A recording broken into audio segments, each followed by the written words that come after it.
sûr, il avait hâte de retourner à Poudlard, mais le mois qu'il avait passé au terrier était le moment le plus heureux de sa vie.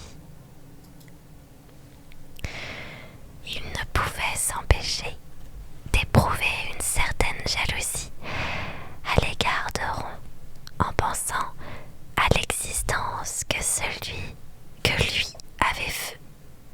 lui avait fait mener les Dursley et au genre d'accueil qu'il recevrait en guise de bienvenue la prochaine fois qu'il se montrerait à Privet Drive.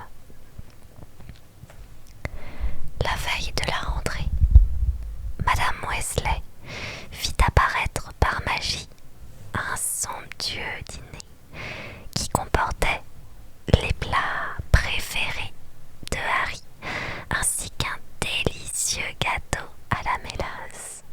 Merci beaucoup pour le cœur, c'est très gentil. Coucou Kéjas. Pour terminer la soirée en beauté, Fred et George firent exploser des pétards du docteur Flibuste en un véritable feu d'artifice, remplissant la cuisine d'étoiles rouges et bleues qui rebondirent sur les murs et au plafond pendant une bonne demi-heure. Ils burent ensuite une dernière tasse de chocolat avant d'aller se coucher.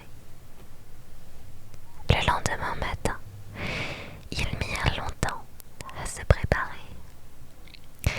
Ils s'étaient tous levés au chant du coq, mais ils avaient encore beaucoup à faire.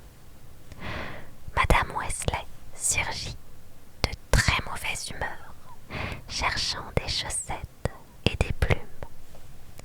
Tout le monde se cognait dans l'escalier, à moitié habillé, un morceau de toast à la main. Monsieur Weasley faillit même se rompre le cou en trébuchant contre un poulet alors qu'il traversait la cour pour mettre la valise de Ginny dans la voiture. Harry ne voyait pas comment 8 personnes, 6 grosses valises, 2 hiboux et un rat allaient bien pouvoir tenir dans une petite Ford Anglia. Mais c'était compté sans les aménagements très particuliers que Monsieur Weasley lui avait apportés. Pas un mot à Molly, surtout, chuchota-t-il à l'oreille de Harry en ouvrant le coffre que quelques tours de magie lui avaient permis d'agrandir suffisamment pour y ranger toutes les valises. Madame Weasley et Ginny prirent place sur le siège avant, qui avait la taille d'un banc public, tandis que la banquette arrière offrait suffisamment d'espace à Harry, Ron, Fred, George et Percy pour s'y asseoir confortablement. Finalement, les Moldus sont beaucoup plus astucieux qu'on ne le pense, vous ne trouvez pas? Remarqua Madame Weasley.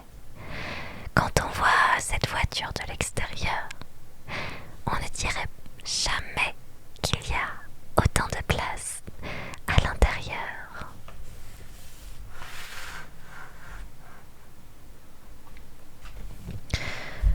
Monsieur Weasley mit le moteur en marche et la voiture traversa la cour en cahotant. Harry se retourna pour regarder une dernière fois la maison. À peine avait-il eu le temps de se demander quand il la reverrait qu'ils étaient déjà de retour. George avait oublié sa boîte de pétards du docteur Flibuste.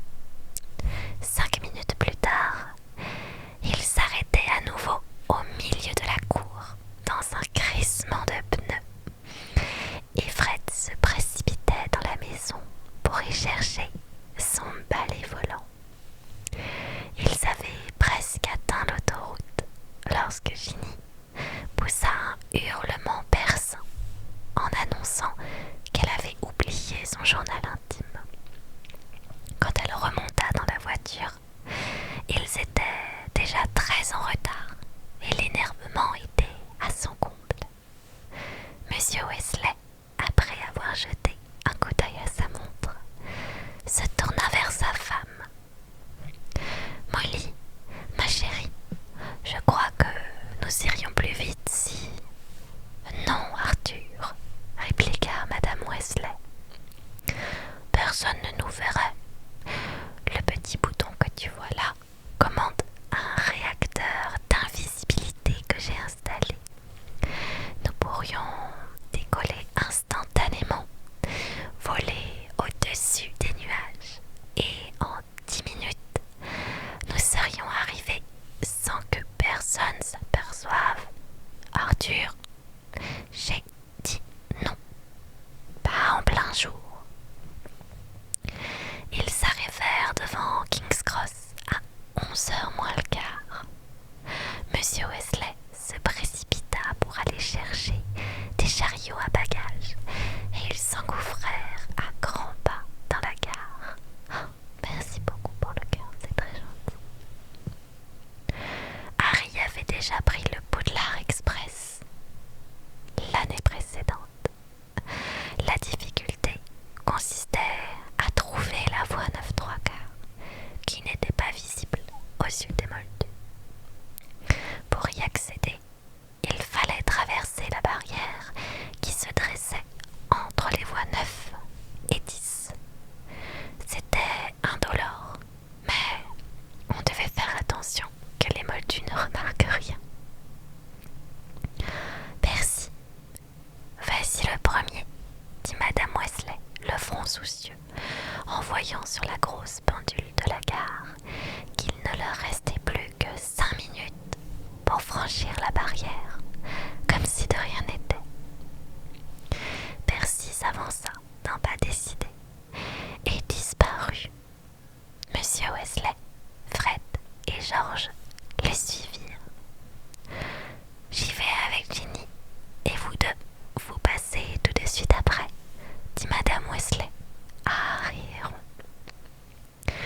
Elle attrapa Ginny par la main et fonça vers la barrière. En un clin d'œil, toutes deux avaient également disparu.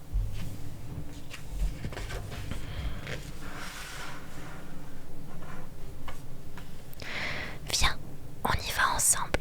Il nous reste à peine 1 minute, diront à Harry. Harry s'assura que la cage d'Edwige était solidement calée sur sa valise et fit tourner le chariot face à la barrière. Il était parfaitement sûr de lui. C'était beaucoup moins difficile que de prendre la poudre de cheminette. Penchés sur leur chariot, Ron et lui s'avancèrent côte à côte vers la barrière en marchant de plus en plus vite. Lorsqu'ils ne furent plus qu'à 1 mètre, ils se mirent à courir et... Splang! Les 2 chariots heurtèrent la barrière de plein fouet et le choc les fit rebondir en arrière. La valise de Ron tomba avec un grand bruit. Harry fit un vol plané et la cage d'Edwige roula sur le sol dans un grand vacarme de ululements indignés. Tous les regards se tournèrent vers eux et un vigile se précipita en hurlant. « Qu'est-ce que vous fabriquez tous les deux ?»« J'ai perdu le contrôle de mon chariot, » répondit Harry, qui se releva péniblement en frottant ses côtes endolories. Ron courut ramasser la cage d'Edwige, qui poussait de tels hurlements que certains voyageurs commençaient à marmonner des commentaires sur les mauvais traitements infligés aux animaux.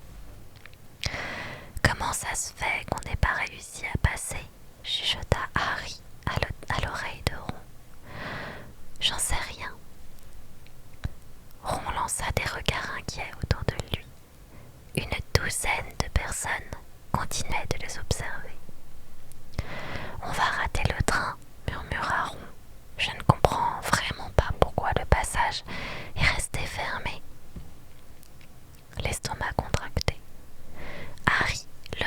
les yeux vers l'horloge géante. Plus que 10 secondes.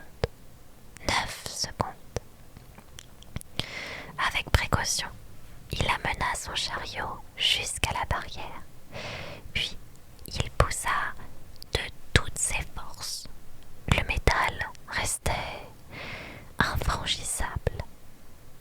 3 secondes. 2 secondes. 1 seconde. Ça y est, le train est parti, diront consternés. Et si jamais mes parents ne peuvent pas repasser dans l'autre sens, qu'est-ce qu'on fait? Tu as de l'argent de moldu. Harry eut un rire amer.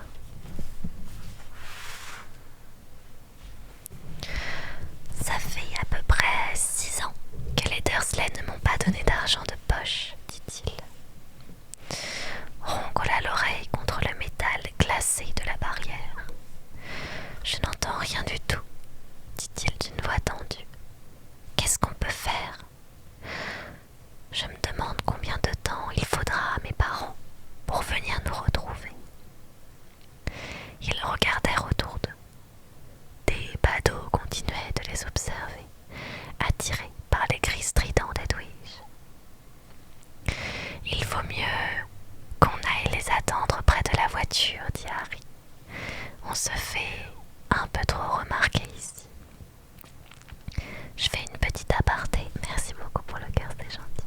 Je fais une petite aparté pour préciser que certaines prononciations des noms ne sont pas bonnes, notamment Ron par exemple. Je dis Ron et pas Ron parce que je lis le livre comme quand je l'ai découverte quand j'étais petite, quand j'avais 10 ans. Et à l'époque, on n'avait pas les noms vu que les films n'existaient pas. Voilà. Donc je sais très bien que ça ne se prononce pas comme ça.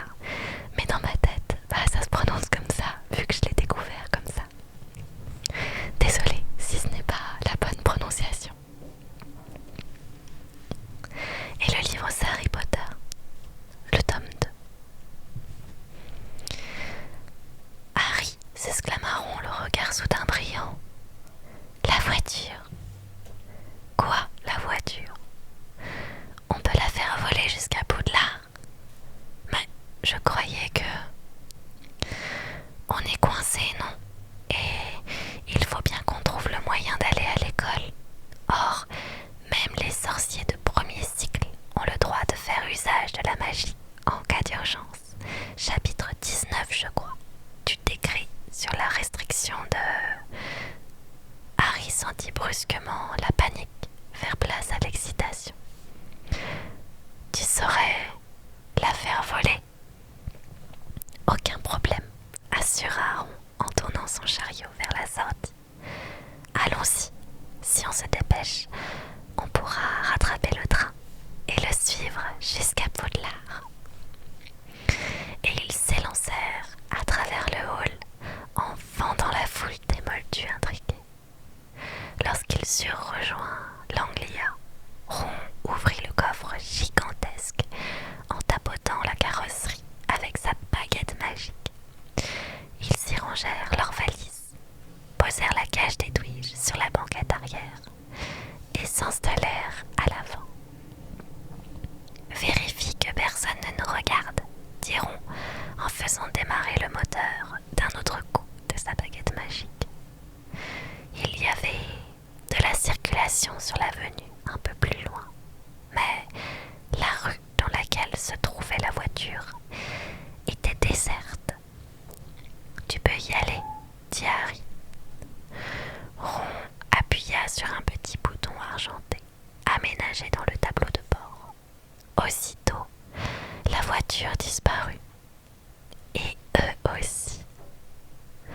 Harry sentit le siège vibrer.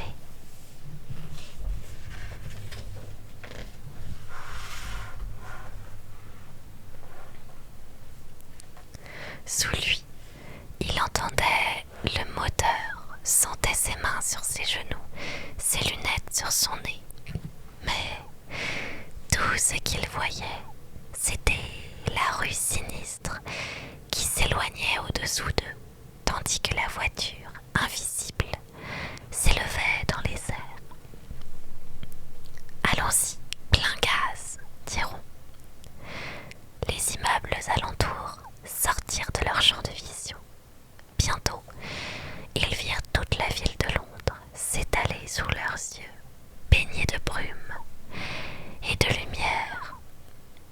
Il y eut alors un petit bruit et la voiture réapparut en même temps que Ron et Harry.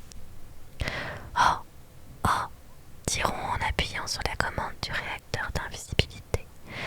On dirait qu'il a dératé.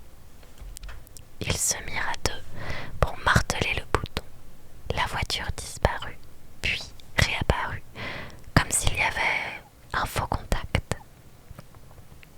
Tiens-toi bien, cria Ron, et il écrasa l'accélérateur.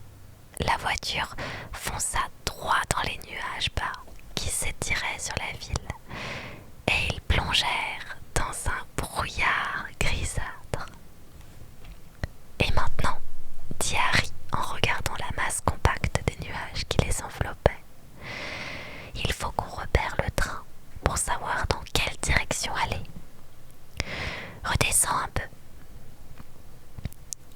Ils repassèrent sous la couche de nuages et se tordirent le cou pour observer le sol. Ça y est, je le vois, s'exclama Harry juste devant nous là-bas. Le Poudlard Express filait au loin comme un serpent écarlate. Plein nord, diront en jetant un coup d'œil à la boussole du tableau de bord. Il suffira de vérifier toutes les demi-heures qu'on est dans la bonne direction. Et la voiture remonta en flèche, traversant la couche des nuages, pour voler en plein soleil. Il faut faire attention aux avions maintenant, diront. Ils échangèrent un regard et éclatèrent de rire. Pendant un long moment, il leur fut impossible de retrouver leur sérieux. C'était comme s'ils avaient plongé dans un rêve fabuleux. On ne pouvait imaginer meilleure façon de voyager, songea Harry. Voir défiler des tourbillons de nuages aux formes extraordinaires en restant bien au chaud.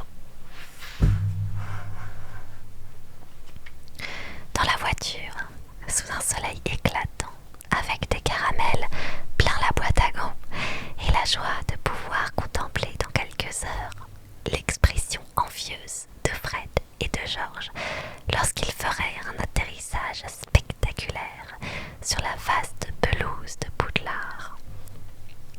Alors je le redis pour ceux qui viennent d'arriver et qui ne l'ont pas entendu plus tôt, je dis Ron et pas Ron parce que je le prononce comme quand j'ai découvert les livres quand j'étais petite et que j'avais 10 ans. Et du coup, pour moi, c'est resté ancré. Voilà, donc ce n'est pas la même prononciation que vous. Mais je continuerai à le dire parce que pour moi, c'est une habitude. Et c'est comme ça que j'ai vécu mon aventure dans Harry Potter. Désolée si c'est pas la bonne prononciation. Régulièrement, il descendait sous la couche de nuages pour vérifier que le train était toujours en vue. Londres était loin à présent et le paysage changeait sous leurs yeux. La verdure des prés avait laissé place à des landes aux couleurs pourpres. On apercevait tour à tour des villages avec de minuscules églises et des villes plus grandes sillonnées de voitures qui ressemblaient à des insectes multicolores. 7 heures plus tard, cependant, Harry dut s'avouer que le temps lui paraissait long. Les caramels leur avaient donné soif et ils n'avaient rien à boire. Ron et lui avaient enlevé leur pull au vert, mais le t-shirt de Harry collait au dossier de son siège et ses lunettes glissaient sans cesse au bout de son nez, couvert de sueur. La forme des nuages lui était devenue indifférente et il songeait avec envie au jus de citrouille bien frais qu'une sorcière poussant un chariot servait à au-dessous d'eux, dans le Poudlard Express. Pourquoi donc n'avait-il pu accéder à la voie 9 3/4? Ça ne doit plus être très loin maintenant, diront d'une voix enrouée, tandis que le soleil descendait sur la couche de nuages en les baignant d'une lueur rose. On va jeter un coup d'œil au train, prêt. L'Express était toujours là, serpentant entre les montagnes, au sommet enneigé. Il faisait beaucoup plus sombre sous les nuages. On enfonça l'accélérateur et reprit de l'altitude, mais le moteur commença à peiner en émettant une sorte de plainte. Harry et Ron échangèrent un regard inquiet. La voiture doit être un peu fatiguée, dit Ron. Elle n'a jamais parcouru une aussi longue distance. Tous deux firent semblant de ne pas remarquer que la plainte du moteur devenait de plus en plus intense, tandis que le ciel s'assombrissait. Des étoiles commençaient à éclore dans l'obscurité. Harry remit son pull au vert, essayant de ne pas prêter attention aux essuie-glaces qui oscillaient faiblement comme pour exprimer leur protestation. On approche, dit Ron, qui parlait plus à la voix qu'Harry. À la voiture qu'Harry, il n'y en a plus pour longtemps.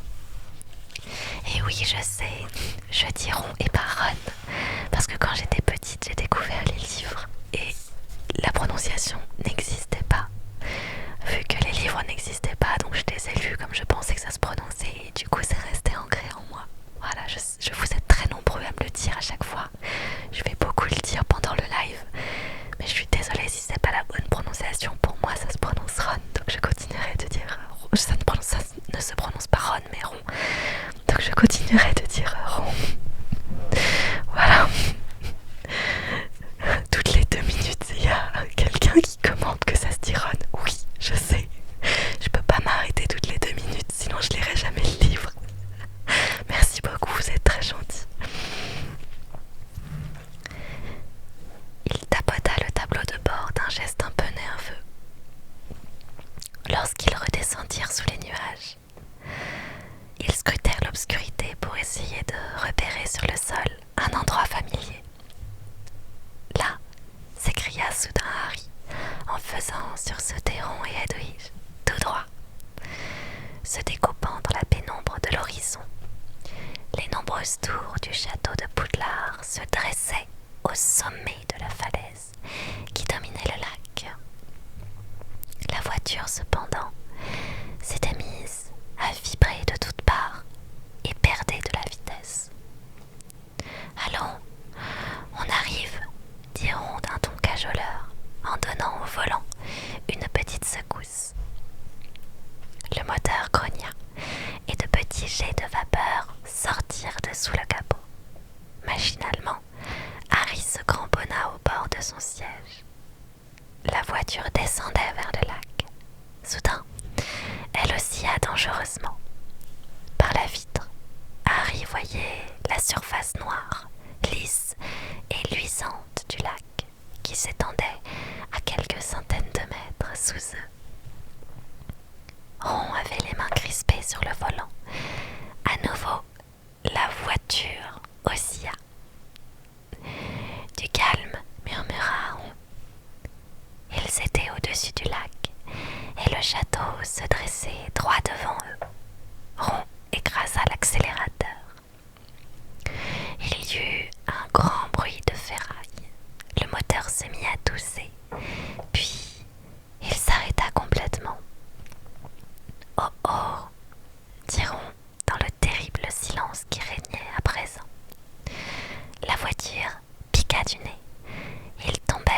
plus en plus d'altitude. Ok, je vais encore refaire une pause pour vous redire la même chose. Je sais que ça se prononce Ron, Ron et pas Ron. Mais j'ai découvert les livres quand j'avais 10 ans. J'ai grandi en pensant que ça se prononçait Ron. Donc du coup, dans ma tête, ça se prononce Ron. Je sais que ce n'est pas la bonne prononciation, mais c'est comme ça que j'ai vécu l'aventure d'Harry Potter. Donc pour moi, je vais continuer à le dire comme quand j'étais petite. Parce que pour moi, Ron, ça ne me parle pas. Voilà. Pendant des années, tous les ans, je disais Ron. Pendant 15 ans, j'ai dit Ron. Donc je suis désolée, je continuerai de dire Ron. Vous êtes nombreux à me crier dessus dans le chat. Arrêtez, on est là pour un moment chill. Bah désolée si ça vous stresse, mais moi ça me stresse de dire Ron et j'ai envie de me faire kiffer plus que de vous faire kiffer à vous. Je lis aussi pour moi, donc laissez-moi profiter de ma lecture aussi s'il vous plaît. Allez, on reprend. Ron lâcha le volant et sortit sa baguette magique de sa poche. Stop, stop, hurla-t-il. Il donna de grands coups de baguette sur le tableau de bord et le pare-brise, mais la voiture poursuivit sa descente inexorable. Le sol se rapprochait.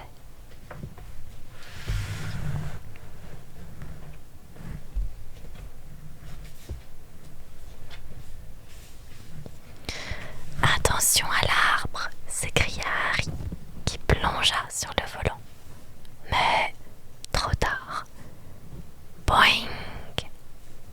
Dans le vacarme assourdissant de la tôle s'écrasant contre l'énorme tronc, la voiture percuta l'arbre de plein fouet et tomba lourdement sur le sol, dans un panache de vapeur qui s'élevait du capot en accordéon. Hedwig poussa des cris de terreur. Une bosse de la taille d'une balle de golf apparut sur le front de Harry, à l'endroit où il avait heurté le pare-brise, et Ron laissa échapper une plainte déchirante. « Ça va ?» demanda précipitamment Harry. « Ma baguette !» répondit Ron d'une voix tremblante. « Regarde ma baguette magique !» Elle était presque cassée en deux. Son extrémité pendait lamentablement, à peine retenue par quelques fibres de bois. Harry ouvrit la bouche pour dire que quelqu'un pourrait sûrement la réparer à l'école, mais il n'eut pas le temps de prononcer le moindre mot. Au même moment, quelque chose frappa le flanc de la voiture avec la force d'un taureau en pleine charge et projeta Harry contre Ron. Il y eut presque aussitôt un autre coup sur le toit. Qu'est-ce qui se passe? Ron eut un hoquet de terreur, le regard fixé devant lui. Harry vit juste à temps une branche de l'épaisseur d'un gros piton s'abattre sur le pare-brise.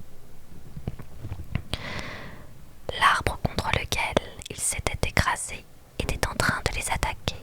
Son tronc s'était penché en avant et ses branches noueuses martelaient férocement la voiture. « Arc !» s'écria Ron, alors qu'une grosse branche enfonçait violemment la portière. Des rameaux déchaînés faisaient trembler le pare-brise sous leurs coups et une énorme branche tambourinait sur le toit qui commençait à se creuser dangereusement. « Sauf qui peut !» hurla Ron en pesant de tout son poids contre la portière. Mais un vigoureux uppercut d'une autre branche le projeta contre Harry. « On est fichu !» marmonna-t-il, tandis que le toit s'enfonçait de plus en plus. Merci pour le cœur.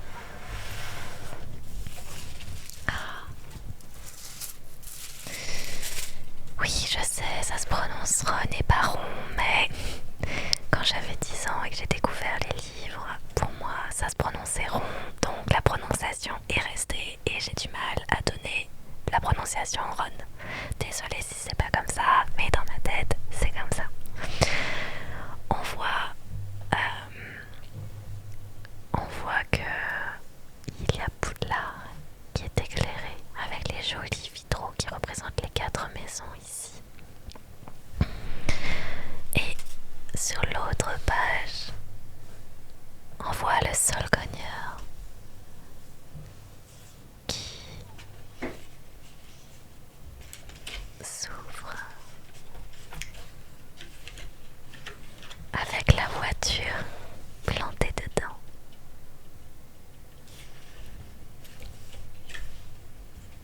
Et les branches qui tapent la voiture. Oh, merci beaucoup pour les pièces, vous êtes adorables.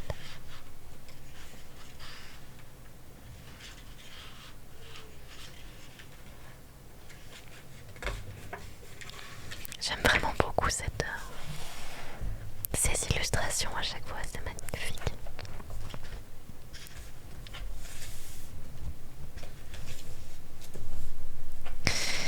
Alors pour répondre à la question, ok, je fais encore une petite aparté dans le livre. Je dis Malfoy et pas Malfoy. Et encore quand j'ai lu les livres à la base, je disais pas Malfoy. J'ai fait une dyslexie sur le nom et je disais Maïl est faux. J'ai mis le Y après le A. Du coup je disais Maïl est faux.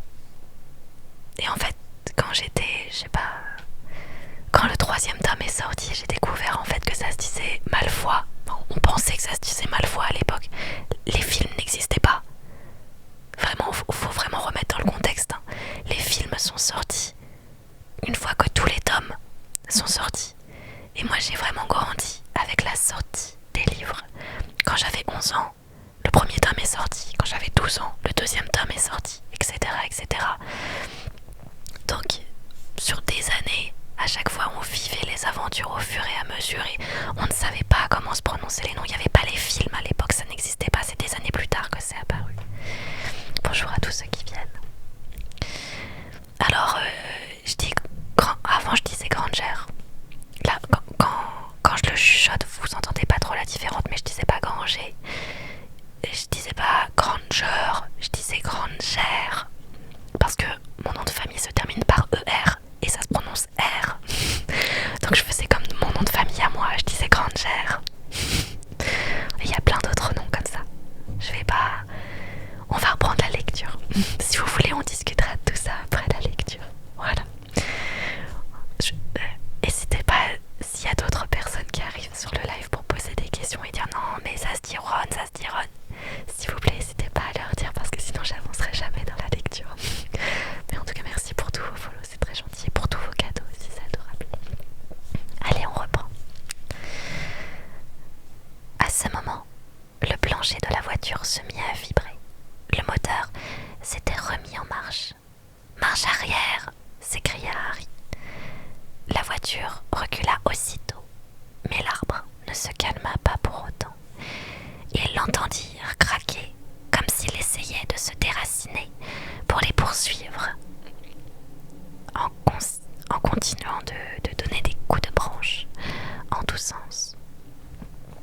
Mais la voiture était à présent hors de portée. Et les témoins diront d'un ton haletant « Bravo, la voiture !» L'Anglia, cependant, était à bout de force. Les portes s'ouvrirent dans un grincement de ferraille et Harry fut basculé vers l'extérieur, atterrissant à plat ventre, les bras en croix, sur le sol humide.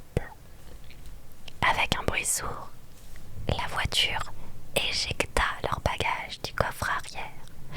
La cage d'Edwige fut projetée en dehors et tomba par terre en souffrant sous le choc. La chouette s'envola dans un grand cri de colère et fila à tire-d'aile en direction du château, sans un regard en arrière. lacérée, cabossée, fumante, la voiture s'éloigna en cahotant dans les ténèbres, des feux arrière rougeoyants de fureur. Reviens, cria Ron. Papa va me tuer si tu t'en vas. Il lui courut après, en brandissant sa baguette cassée, mais la voiture disparut dans une dernière pétarade de son pot d'échappement. Tu parles d'un coup de chance, dit Ron d'une voix consternée, en se penchant pour ramasser Croutard, son rat. Parmi tous les arbres du parc, on a choisi de s'écraser contre celui qui rend des coups. Il jeta un regard au vieil arbre qui continuait d'agiter ses branches d'un air menaçant. Viens, dit Harry d'un ton las, on ferait mieux de rentrer à l'école. Ce n'était pas du tout l'arrivée triomphante qu'ils avaient imaginée. Meurtris et tremblant de froid, ils saisirent la poupoignée de leur valise qu'ils traînèrent derrière eux sur la vaste pelouse qui montait en pente douce vers l'imposant portail en chêne du château. Le banquet a dû commencer, dit Ron, en laissant tomber sa valise au pied des marches qui menaient à l'entrée. Il s'approcha silencieusement d'une fenêtre éclairée et regarda à l'intérieur. Et Harry, viens voir, ils en sont à la cérémonie de la répartition, dit-il.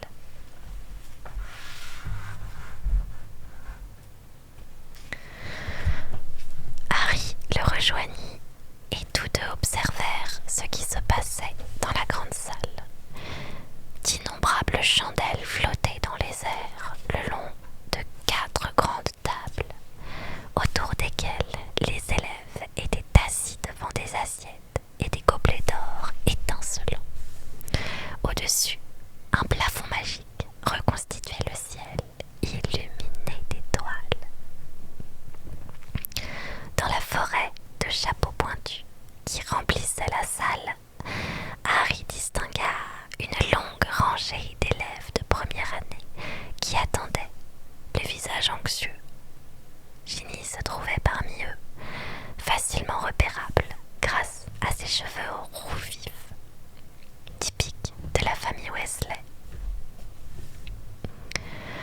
Le professeur McGonagall, une sorcière à lunettes et à chignon, posait le célèbre chapeau magique de Poudlard sur un tabouret. Chaque année, le vieux chapeau malpropre, effiloché, rapiécé, répartissait les nouveaux arrivants à Poudlard dans les 4 différentes maisons qui regroupaient les élèves de l'école selon leur caractère et leur aptitude. Les Griffons d'or, les Bouffe-Souffles, les Serres d'Aigle et les Serpentards. Harry se rappelait très bien le moment où il avait lui-même coiffé ce chapeau, 1 an auparavant. Pétrifié, il avait attendu sa décision qui lui avait murmuré à l'oreille. Pendant quelques instants terrifiants, il avait craint que le chapeau ne l'envoie chez les Serpentards. La maison d'où étaient sortis nombre de sorciers adeptes de la magie noire, mais finalement, son choix s'était porté sur les Griffons d'or, où il avait retrouvé Ron, Hermione et les autres Weasley. Au dernier trimestre, Harry et Ron avaient aidé Gryffondor à remporter la coupe des 4 maisons, battant ainsi les Serpentards pour la première fois depuis 7 ans. Un garçon de petite taille, aux cheveux clairs, venait d'être appelé pour mettre le chapeau sur sa tête. Harry aperçut le professeur Dumbledore, le directeur de l'école.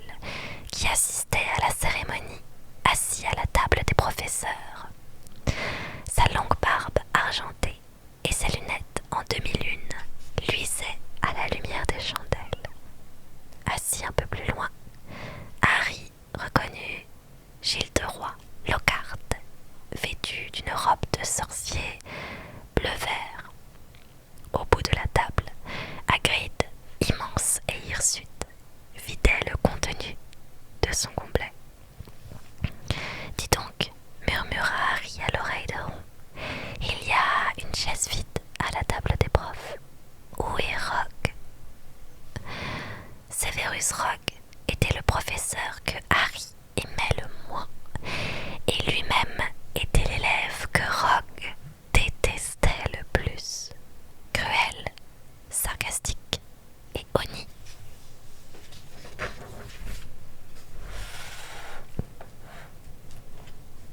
Par tout le monde, sauf par les élèves de sa propre maison, les Serpentards, Rogue était le professeur de potions magiques.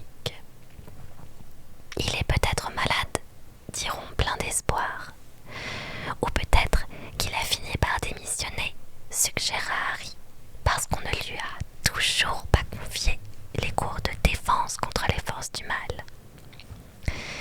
Il a peut-être été renvoyé, s'exclama Ron avec enthousiasme. Tout le monde le déteste. Ou peut-être qu'il attend de savoir pourquoi vous n'êtes pas venu par le train, dit derrière eux une voix glacée. Harry fit volte-face. Severus Rogue, sa longue robe noire de sorcier agitée par la brise, se tenait devant lui.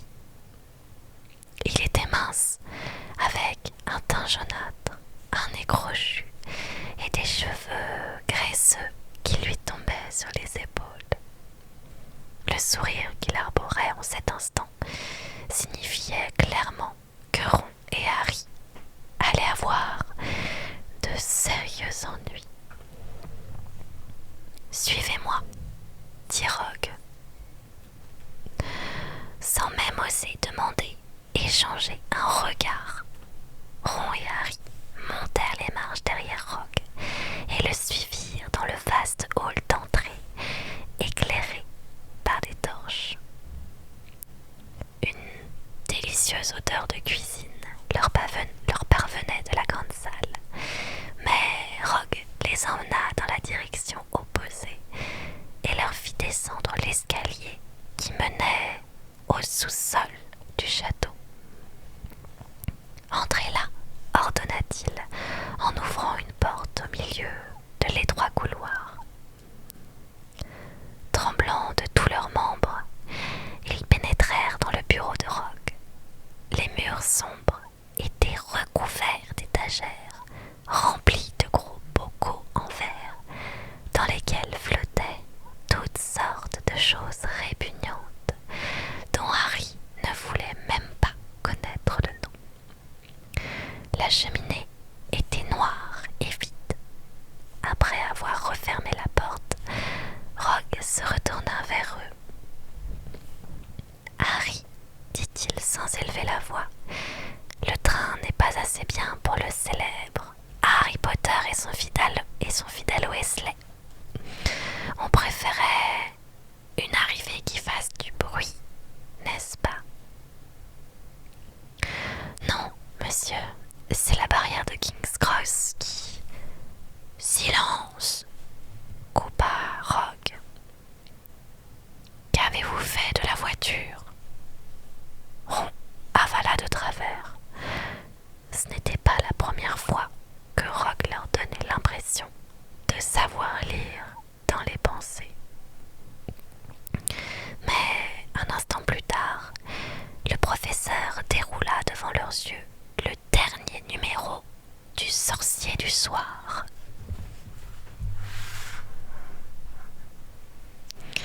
On voit l'illustration de Rogue qui tient le journal Sorcier du Soir. Une forte anglia volante inquiète les moldus.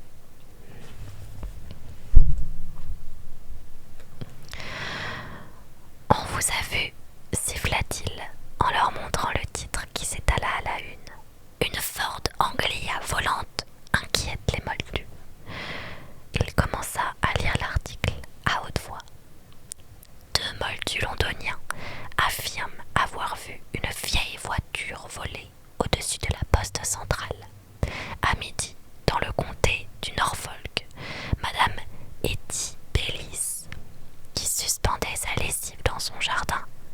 Monsieur Angus Fleet de, de Bibless a déclaré à la police. En tout, 6 ou 7 moldus ont vu la voiture, résuma Rogue. Je crois que votre père travaille au service des détournements de l'artisanat moldu.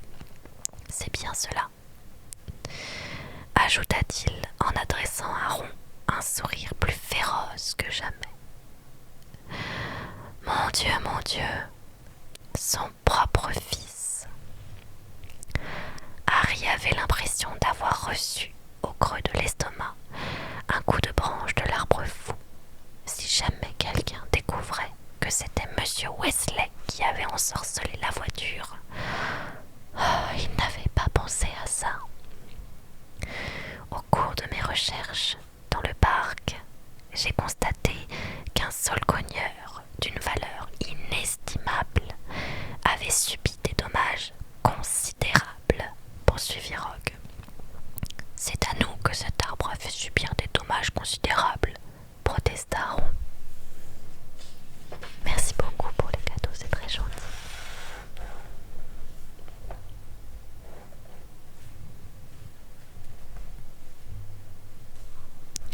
Silence, coupa Rogue. Malheureusement, vous n'appartenez pas à la maison des Serpentards et il ne m'appartient pas de décider de votre exclusion. Mais je vais aller chercher les personnes qui disposent de cet heureux pouvoir. Attendez-moi ici. Le teint livide, Harry et Ron échangèrent un regard. Harry n'avait plus faim du tout. Il était même pris de nausées. Il essayait de ne pas regarder une grosse chose gluante qui flottait dans un liquide verdâtre sur une étagère située derrière le bureau. Si Rogue était allé chercher le professeur McGonagall, la directrice de la maison des Gryffondors, les choses n'allaient pas s'arranger pour eux. Elle se montrerait peut-être moins injuste que Rogue, mais elle était quand même très sévère. 10 minutes plus tard, Rogue était de retour et, comme il fallait s'y attendre, le professeur McGonagall l'accompagnait. Harry avait déjà eu l'occasion de la voir en colère à plusieurs reprises, mais jamais à ce point-là. Dès qu'elle fut entrée dans le bureau, elle brandit sa baguette magique. Harry et Ron se recroquevillèrent, mais elle se contenta de la pointer sur la cheminée où un feu ronflant apparut soudain. Assis, ordonna-t-elle. Tous deux prirent place sur leur chaise auprès du feu. Explication, ajouta-t-elle, les lunettes étincelantes de menace. Ron se lança dans le récit de leur aventure, en commençant par la barrière de King's Cross, qui avait refusé de les laisser passer. Nous n'avions pas le choix, professeur. Il nous était impossible de monter dans le train. Pourquoi ne nous avez-vous pas envoyé une lettre par hibou express? Vous aviez bien un hibou ou une chouette sous la main, j'imagine, demanda sèchement le professeur McGonagall à Harry. Harry la regarda, bouche bée. Maintenant qu'elle le disait, il lui semblait que c'était la chose la plus évidente à faire. Je n'ai pas pensé. C'est ce que je vois, répliqua le professeur McGonagall. Quelqu'un frappa à la porte du bureau. Rogue, qui n'avait jamais paru aussi heureux, alla ouvrir. C'était le professeur Dumbledore, le directeur de l'école. Harry sentit tout son corps s'engourdir. Dumbledore avait un air solennel qui ne lui était pas coutumier. Il baissa les yeux vers eux et Harry regretta soudain de n'être pas resté recevoir des coups. Il y eut un long silence. Pourriez-vous m'expliquer pourquoi vous avez fait ça? Dit alors Dumbledore.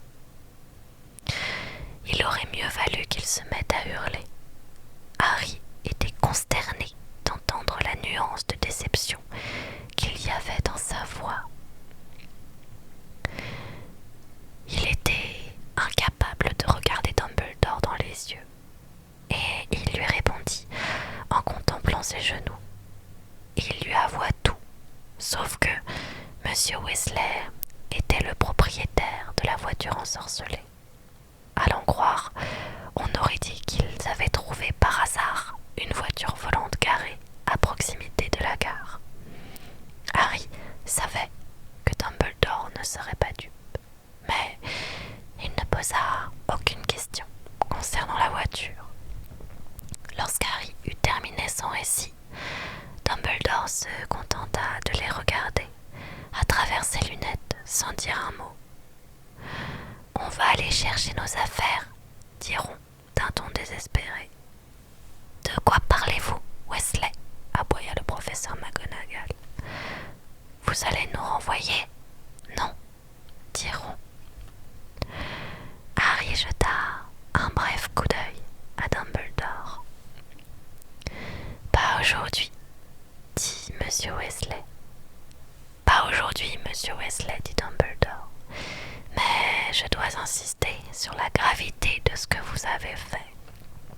Ce soir, j'écrirai à vos familles. Je dois aussi vous avertir qu'à la prochaine sottise de ce genre, je n'aurai d'autre choix que de vous renvoyer de l'école. » Rogue n'aurait pas semblé aussi déçu si on l'avait privé de Noël. « Professeur Dumbledore, » dit-il en s'éclaircissant la gorge, « ces jeunes n'ont tenu aucun compte du décret sur la restriction de l'usage de la magie chez les sorciers de premier cycle. Ils ont également infligé des dommages considérables à un arbre de grande valeur, et il ne fait aucun doute que des actes de cette nature. Il appartiendra au professeur McGonagall de décider de la punition que méritent ces deux élèves, Severus, répliqua Dumbledore d'une voix paisible.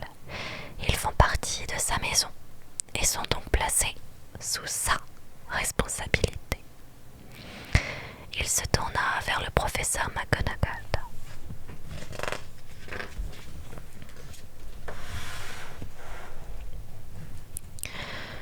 Je dois reprendre place au banquet, Minerva.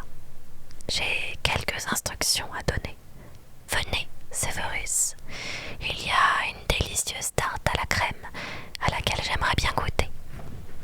Rogue lança à Harry et à Ron un regard venimeux, puis il sortit du bureau en les laissant seuls avec le professeur McGonagall qui les observait toujours avec des yeux d'aigle furieux. « Vous feriez bien d'aller à l'infirmerie, Weasley, » dit-elle. « Vous saignez. »« Pas beaucoup, » répondit Ron en essuyant d'un revers de manche la coupure qu'il avait au-dessus de l'œil. « Professeur, j'aimerais bien voir dans quelle maison ma sœur va être envoyée. »« La cérémonie de la répartition est terminée, » répliqua le professeur McGonagall. « Votre sœur est également à Gryffondor. »« Ah, très bien, » s'exclama Ron. « Et en parlant de Gryffondor, » reprit sèchement le professeur McGonagall. Mais Harry l'interrompit. « Professeur, dit-il, quand nous avons emprunté la voiture, le trimestre n'avait pas encore commencé. Donc, nous ne devrions pas avoir de points de pénalité, n'est-ce pas ?» Le professeur McGonagall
Lorsque la porte se fut refermée sur elle, Ron laissa échapper un long sifflement. J'ai bien cru qu'on était fichus, dit-il en attrapant un sandwich. Oh, moi aussi, dit Harry, qui en prit un à son tour. Mais quand même, on n'a pas de chance, fit remarquer Ron, la bouche pleine. Fred et George ont dû voler une bonne demi-douzaine de fois avec cette voiture, et aucun moldu ne les a jamais vus. Je me demande vraiment pourquoi on n'a pas réussi à franchir la barrière. Harry haussa les épaules. En tout cas, on a intérêt à faire attention à partir de maintenant, dit-il. J'aurais bien aimé participer au banquet. Elle ne voulait pas qu'on aille se pavaner devant les autres. Arrivé en voiture volante, on aurait eu notre petit succès. Lorsqu'ils eurent mangé autant de sandwichs qu'ils purent en avaler, les sandwichs se renouvelaient à mesure qu'ils les mangeaient.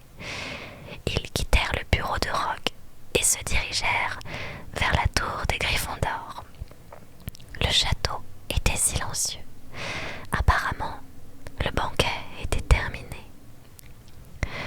Tout au long du chemin, des portraits chuchotèrent, des commentaires sur leur passage et des armures se mirent à grincer. Ils montèrent un étroit escalier de pierre et se retrouvèrent devant le tableau derrière lequel était caché l'accès à la salle commune et au dortoir de Gryffondor. La toile représentait une très grosse femme vêtue d'une robe de soie rose. Mot de passe, demanda le portrait en les voyant approcher. Balbutia Harry. Il ne connaissait pas encore le mot de passe de ce début d'année, mais ils entendirent derrière eux des petits pas pressés et virent arriver Hermione Granger qui se précipita sur eux. « Ah, vous voilà, vous !» s'exclama-t-elle. « Où étiez-vous passé? On dit des choses ridicules à votre sujet. Il paraît que vous allez être renvoyé pour avoir eu un accident avec une voiture volante. » « On n'a pas été renvoyé, répondit Harry. « Mais vous n'êtes quand même pas venu ici en volant, demanda Hermione d'un ton presque aussi sévère que celui du professeur McGonagall. « Laisse tomber les leçons de morale, répliqua Ron avec impatience, et donne-nous le mot de passe. »« C'est Antochère, dit précipitamment Hermione. Mais ce n'est pas de ça que je voulais vous parler.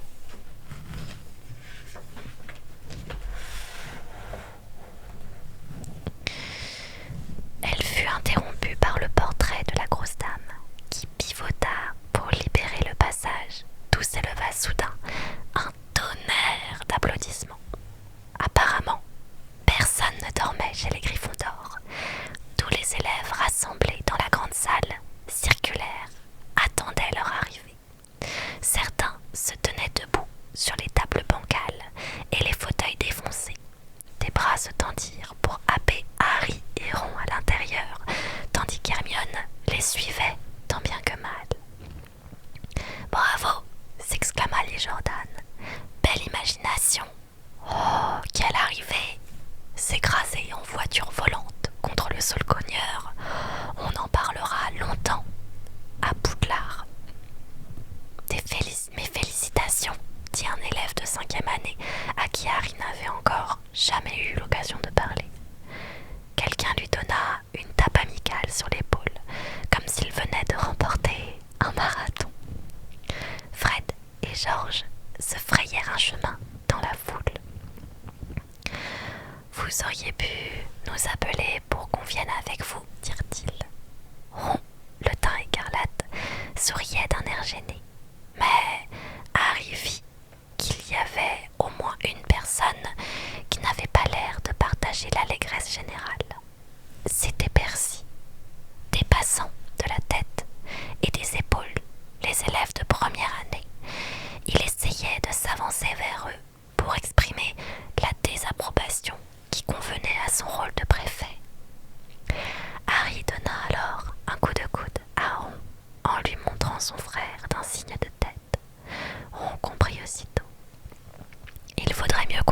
coucher, dit-il. On est un peu fatigués. Tous deux fendirent la foule des élèves en direction de l'escalier qui menait au dortoir de l'autre côté de la salle. Bonne nuit, lança Harry à Hermione, qui avait un air aussi réprobateur que Percy. Ils parvinrent à traverser la salle commune en recevant de toutes parts d'amicales tapes dans le dos et atteignirent enfin l'escalier où régnait une atmosphère plus calme.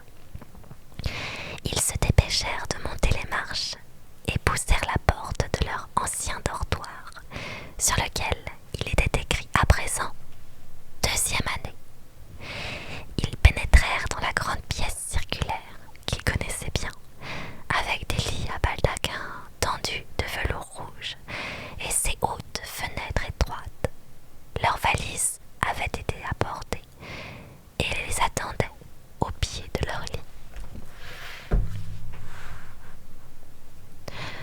On se tourna vers Harry avec un sourire un peu coupable. Je sais bien qu'on ne devrait pas être très fiers de nous, mais... La porte du dortoir s'ouvrit alors à la volée et livra passage à leurs camarades de classe, Seamus Finnegan, Dean Thomas et Neville Londubat. « Incroyable !» s'exclama Seamus, le visage rayonnant. « Vraiment cool !» assura Dean. « Étonnant !» dit Neville, éperdu d'admiration. Et Harry ne put s'empêcher de sourire à son tour. Et c'est la fin du chapitre 5. J'espère que cette lecture vous aura plu.